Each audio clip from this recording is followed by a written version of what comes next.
नमस्कार दोस्तों, मैं ममता सिंह शुक्ला विजय फाउंडेशन की ओर से आप सभी दोस्तों का हार्दिक हार्दिक स्वागत करती हूँ। तो दोस्तों, आज अष्टमी का दिन है और आज हम महागौरी की पूजा और उपासना करते हैं। तो जैसा दोस्तों, हम एक अलग अलग विषयों पे बात कर रहे हैं। अपनी पुरानी श्रृंखलाओं के चलते हमने आपको कई बातें बताई। चलिए आज बताते हैं हम आपको स्वास्तिक। स्वास्तिक हमारे हर पूजा घर में, हर धर्म स्थान पर जब हम खुद पूजा करते हैं तो इसको हम ड्रॉ भी करते हैं। ये एक संस्कृत शब्द है। इसका मतलब अगर इसकी संधि विच्छेद करें तो होता है सु अस्ति। सु मतलब अच्छा, अस्ति मतलब ऐसा ही हो। तो एक अच्छी जिंदगी की ओर इसका उद्देश्य है कि हमें ले चले। अगर हिस्टोरिकली हम देखें तो इसका एविडेंस जो है हमें इंडस वैली सिविलाइजेशन में मिलता है, जहाँ के ऊपर एक्सकावेशन के दौरान ये हमें मिले। उसके अलावा ब्रॉन्ज एज में भी, आयरन एज में, न्यूलिथिक एज, सारे एजेस में हमें ये स्वास्तिका का चिन्ह मिलता है। न केवल भारतवर्ष में परंतु अमेरिका में, यूरोप में, एशियन कंट्रीज, हर जगह ये हमें एक सिंबल के रूप में मिला है। यानी ये cutting across religion, cutting across cultures के रूप में हम इसे देख सकते हैं और एक अच्छी जिंदगी का प्रतीक है। ये सबसे बड़ी बात है। सेंटर को इसके हम जो है सूर्य का प्रतीक मानते हैं। सूर्य यानी एनर्जी, सूर्य यानी जो चीज़ साइक्लिक है, क्योंकि जो हमारे सीजन्स होते हैं वो साइक्लिक होते हैं सूर्य की वजह से ही। तो इसके जो चार आर्म्स हैं वो इसका प्रतीक है, जो हमारे चार सीजन होते हैं। चार आश्रम सिस्टम को भी रिप्रेजेंट करता है, जिसमें ब्रह्मचर्य है, गृहस्थ है, संन्यास है और वानप्रस्थ आश्रम।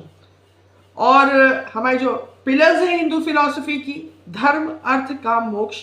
यानी कि आज के मॉडर्न ज़माने में जब हम वर्क लाइफ बैलेंस की बात करते हैं कि किस तरह से हम अपनी लाइफ को बैलेंस करें, इसका उदाहरण हमें बहुत पहले ही हमारे एंसेस्टर्स और हमारे ऋषि मुनि ये कर गए हैं। अगर उनको हम फॉलो करें, उसका अगर हम अनुसरण करें तो हमें रिजल्ट्स बिल्कुल मिलेंगे। और अलग अलग हमने बताया कंट्रीज़ में इसे पाया जाता है। हिंदुइज्म में भी जो विष्णु जी हैं उनके पैर पे कई चिन्ह बने हैं और उसमें से एक चिन्ह जो है स्वास्तिक का भी है। और चूंकि बुद्ध को विष्णु जी का एक अवतार भी माना जाता है, तो जो बुद्ध का डिपिक्शन है सिंबल के रूप में, उसे भी स्वास्तिक के रूप में दिखाया जाता है। जैन जो तीर्थंकर, जो 24 तीर्थंकर थे, उनमें से जो 7वें तीर्थंकर थे, उनका भी रिप्रेजेंटेशन जो है स्वास्तिका से होता है। यानी कि ये कटिंग अक्रॉस, जैसे हमने कहा, मैनी रिलीजन, मैनी कल्चर्स ये है। और इसके अलावा जो हम बात करते हैं एडोल्फ हिटलर की, जर्मनी में, उन्होंने भी इसे बखूबी इस्तेमाल किया और उनका जो सिंबल था नेशनल सोशलिस्ट पार्टी 1930 की, उसका ये सिंबल था। और उन्होंने एम्फसाइज किया था कि आर्यन ओरिजिन का है।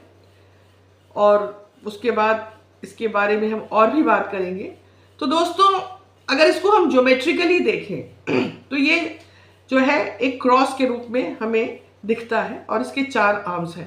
और चार आर्म्स हमने आपको बताया कि इसके प्रतीक हैं, अलग अलग जो हमारी हिंदू फिलॉसफी की चीज़ें हैं।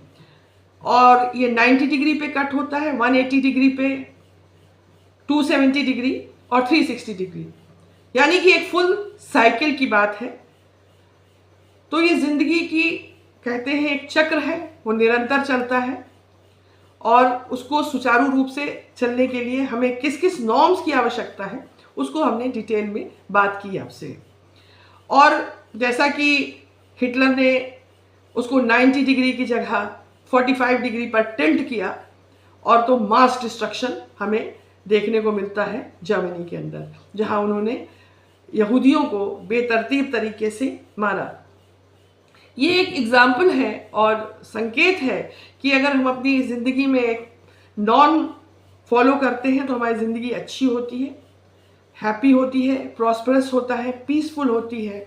और अगर हम उस नॉर्म से हट करके जब ज़िंदगी जीने की कोशिश करते हैं तो उसका रिज़ल्ट जो है मास डिस्ट्रक्शन ही है, उसके अलावा कुछ नहीं है।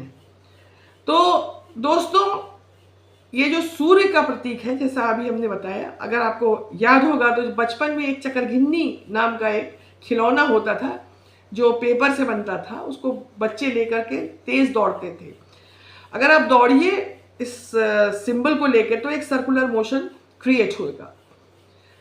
तो ये हैप्पीनेस का प्रतीक है, एक अच्छी लाइफ का प्रतीक है, और आशा करती हूँ कि हम सबको इससे सबक लेना चाहिए और अपनी ज़िंदगी आगे इसी तरह बढ़ाते रहना चाहिए।